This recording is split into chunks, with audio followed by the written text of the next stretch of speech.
Lopez Elementary School in Barangay Batong, Malake. Los Baños National High School, Poblacion in Barangay Timugan. Mayundon Elementary School in Barangay Mayundon. College of Fisheries of the Laguna State Polytechnic University in Barangay Malinta. And last but not the least is Bayog Elementary School in Barangay Bayog.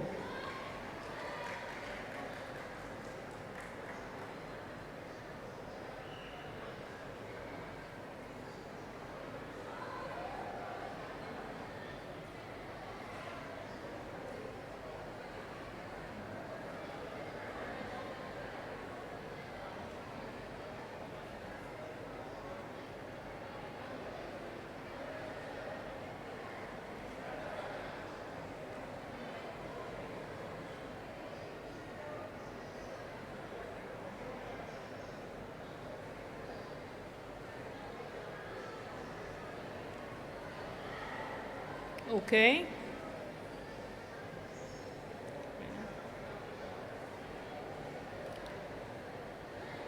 Okay, thank you very much.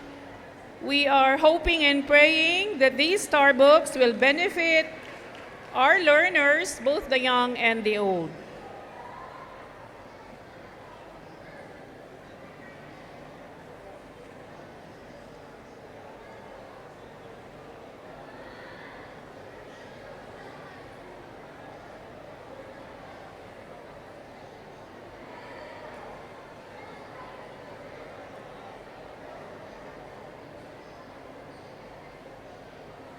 At this point in our program, there's going to be an audiovisual presentation to be presented or entitled, Moving Forward for Science Tourism. And to introduce this, I'd like to call on the LBS CFI Tourism Committee Chair, Forester Roberto Sereno.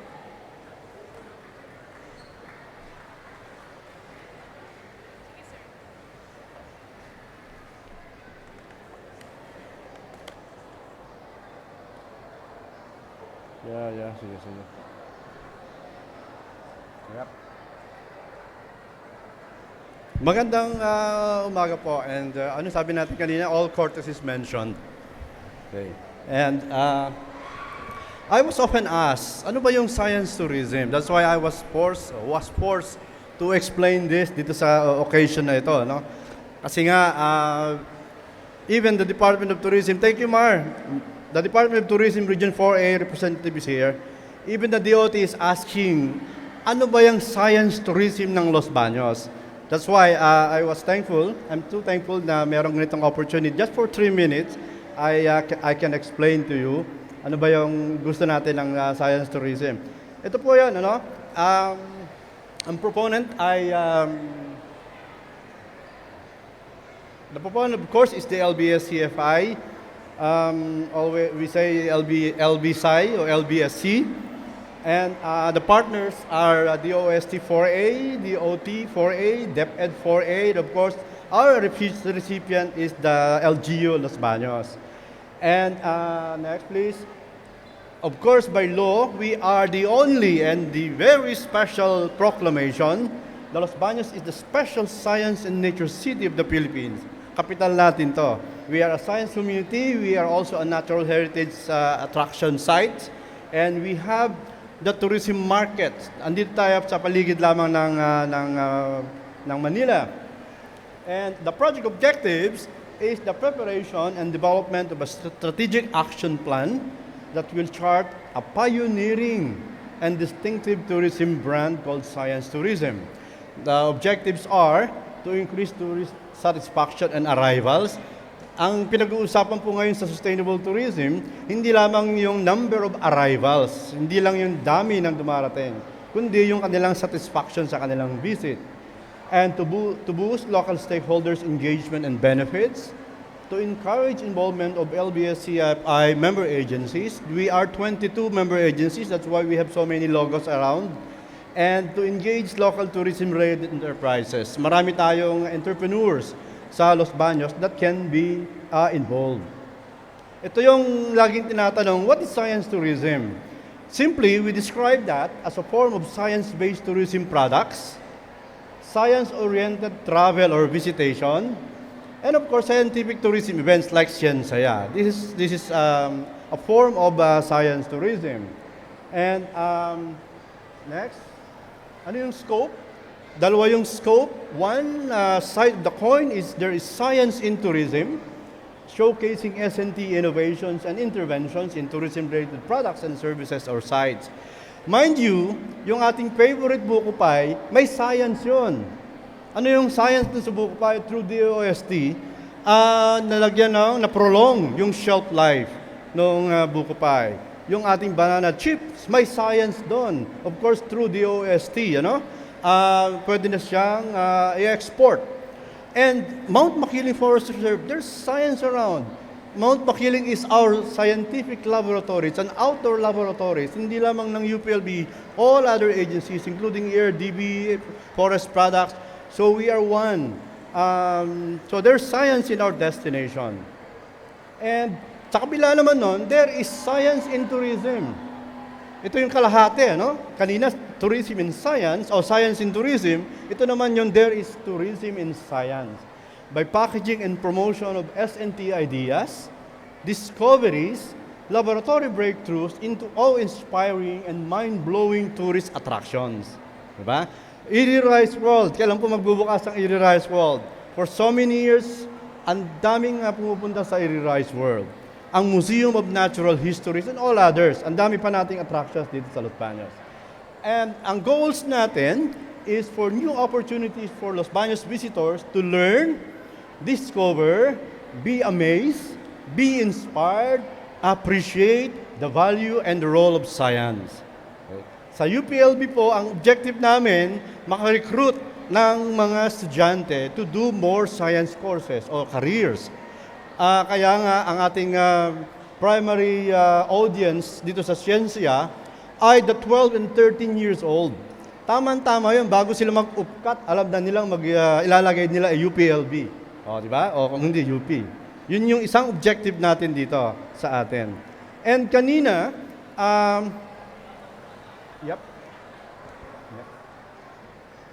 Alright. Kanina, ito yung sabi natin, dati-rati meron tayong 3Ps, community members as beneficiaries, yung people, businesses, investors, the profit side, and then environment, yun yung planet. Ngayon, graduate na tayo ron. We now have the SDGs. Ang gusto sana natin, maging beneficiary natin yung ating LGU, yung ating community, yung Los Baños community. And we satisfy the SDGs through tourism. And so thankful na binanggit kanina ni Yusek, na primary driver yung sustainable tourism natin to achieve no poverty, no hunger, employment, life below water, etc. And ito po yung audience. I hope nandito sila, yung mga STEM providers, schools, yung higher education institutions, yung pupils, students, scientists, professionals, the farmers, the fishers, the homemakers, and then tourism-related operators natin. And then the tourism-oriented businesses or enterprises. And ito yung ating actions to be done. Capacity development events on science tourism.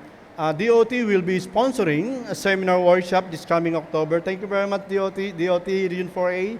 Capacity development events on science tourism. We need to capacitate yung ating mga scientists and even mga frontliner natin dito sa Los Baños on what is science tourism. And then we need to define what is the tourism products and the site developments to be done. And then we do marketing and promotions through the multimedia, flyers, and collaterals. And familiarization tours with media. Nandito po sila ngayon. We have invited the mainstream media to be with us today for this press conference and to tour around. We will be touring this SyenSaya and then later on sa edible landscaping project. So yun po, ang dream natin ultimately is for Los Baños to shine more. Kung tayo makintab na, lalo tayong shine. We need to shine or we need for science tourism to shine more ang Los Baños. Kanina sinabi po ni Yusek, yung No Limit Angere, chapter 11 ng No Limit Tangere, ang pangalan niya ay Los Baños. Di ba? Pag binasa niyo yung No Limit Tangere, ang chapter 11 nun, ang pamagat ay Los Baños. Dinidescribe doon ano yung nakikita nila sa Los Baños. And mind you, this photograph, yan yung old port. Doon sa No Limit Tangere, yun yung ini-imagine niyang site ng No Limit Tangere. Nandiyan yung Palacio del Gobernador, diyan sa unahan ng port na yan. So through science tourism, from history to current, gusto natin mag-shine pa muli. So sama-sama po tayo, we should be all together, the 22 agencies, and I strongly believe that science tourism will be an ultimate goal nating lahat. This is one reason that we can work together, and one project that we can work together towards achievement ng ating SDGs. Marami pong salamat. Meron pang konting na-prepare ang DOST for the ABP. Saglit lang yan 2 minutes lang. Sige. Play.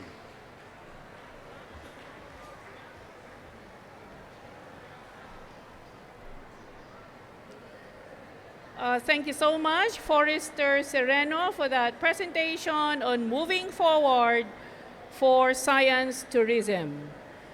And as another activity, actually the closing activity, to formally close this opening program, we call on stage the Acting Executive Director of PICARD. Here's Dr. Reynaldo Ebora.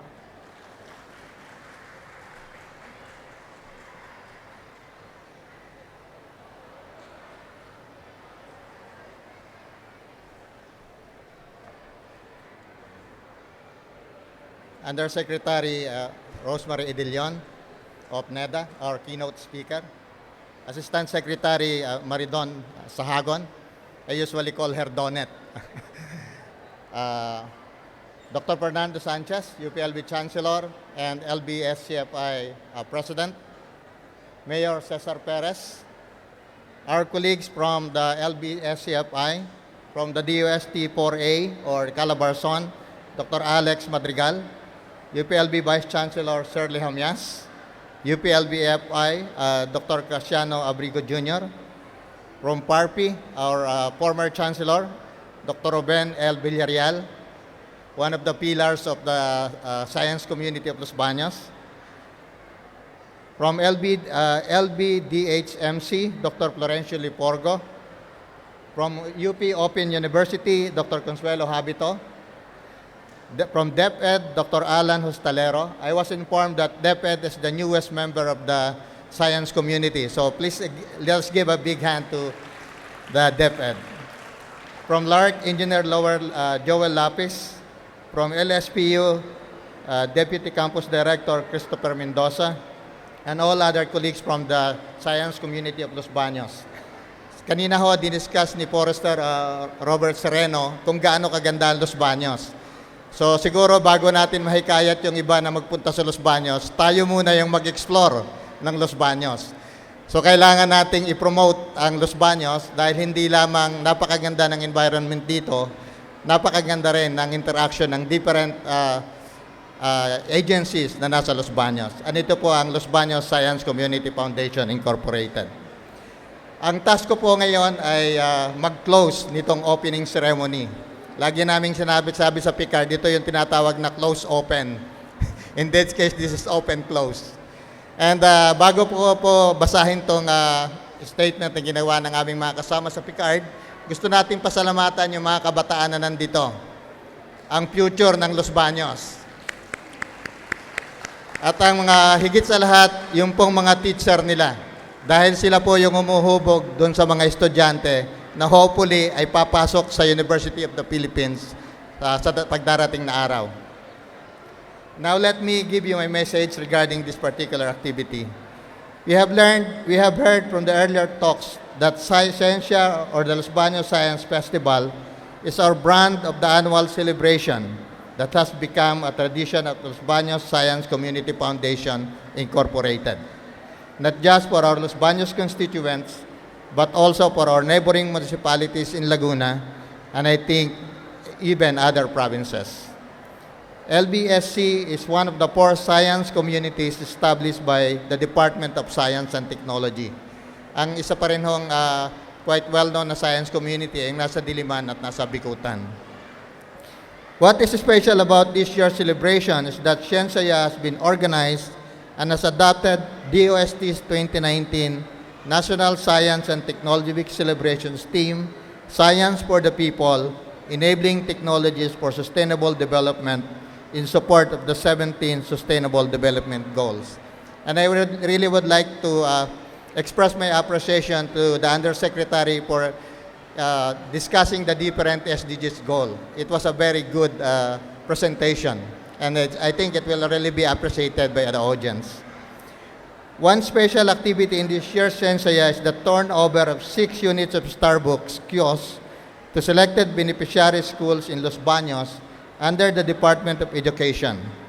The distribution of the Starbucks kiosks was made possible through the DUST Picard's e-library project together with DUST STII, DUST Calabarzon, and DepEd Calabarzon. Andito ba si Mayet? Where is Mayet Carlos? Siya ho yung isa sa mga nag-handle nitong activity na to. And this will not be possible without the effort of Director Carlos. We also witnessed the moving forward for the LBS CFI-initiated Science Tourism Project that was launched through the signing of a Memorandum of Agreement with the Calabarzon offices of the DepEd and the Department of Tourism. But our celebration does not end here, and right now, as we have yet to witness the best that the Los Baños science community will offer in the next 3 days. So brace yourself up as the organizers of the SyenSaya2019 prepared the following lineup of activities. The Wanderama exhibits, which feature actual and interactive exhibits of technologies and innovation in agriculture, aquatic and fisheries, forestry and natural resources along selected SDGs, as well as the products and services being offered by LBSCFI members. Banderama will run from August 28 to 30. Tomorrow, in addition to the Banderama exhibits, we will have the Technology Fora titled Ang Plastic Mo, Isang Talakayan Patungkol sa Kalinisan ng Pamayanan. It will tackle the effects of the compliance to Municipal Ordinance number 2014-1316, or the expanded plastic ordinance of the municipality of Los Baños, which prohibits the use of plastic bags, styrofoams, plastic, eating utensils, and the likes. On day 3, the PARPI R&D Awards will be given in recognition of the outstanding works in research and development of selected LBCFI member. Now in its second year, the Youth Science Award will likewise recognize noteworthy science output of our high school students. Andito pa ba si Dr. Villarreal? Sir, tayo naman kayo. Dr. Villarreal is the chair of PARPI and former Chancellor of UPLB. As our commitment to the advancement and promotion of science, rest assured that DOST Picard will continue its support through our participation in the various committees, provision of office space and secretarial support, as well as funds to sustain this activity. Muli, maraming salamat po at mabuhay ang SyenSaya ng LBS-CFI. Thank you so much to Dr. Iborra for closing these opening ceremonies. But after those closing remarks from Dr. Iborra, we will actually open something. As a last activity for these opening ceremonies, we proceed to the opening of the Wanderama. As has been mentioned, Wanderama is an exhibit featuring actual and interactive showcase of technologies in agriculture, aquatic and fisheries, and forestry, natural resources, and others. For this part, we'd like to request or call on ASEC Maridon Sahagun, USEC Rosemary Edelion, Dr. Fernando Sanchez Jr., Dr. Reynaldo Iborra, Engineer Joel Lapis, and Los Baños Mayor Cesar Perez. We shall now proceed to the cutting of the ribbon.